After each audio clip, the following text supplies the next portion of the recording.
Saudiyaga, Madinaga kelib qamalib ketib qolishi mumkin ekan. Hozir juda ham bitta xunuk ish bo'ldi. Bizlar bilan bitta samolyotda uchib kelgan hoji akani sumkalaridan yarim kilo nos chiqdi. Haligi yarim kilo nosni narkotik deb baholab orar ekan va 3 yilgacha ham ozodlikdan mahrum qilishi mumkin ekan.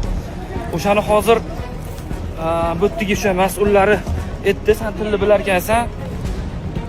Aytgan narkotik deb baholanishi mumkin bu narsa deb ogohlantirdi meni.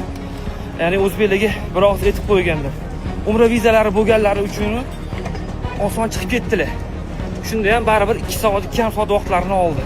Shuning uchun iltimos sizlardan qadrli hoji akalar, hoji dodalar, ushbu muqaddas joylarga kelayotganda shunaqa bir iprisqi jirkanch narsalarni o'zingizlar bilan birga olmanglar.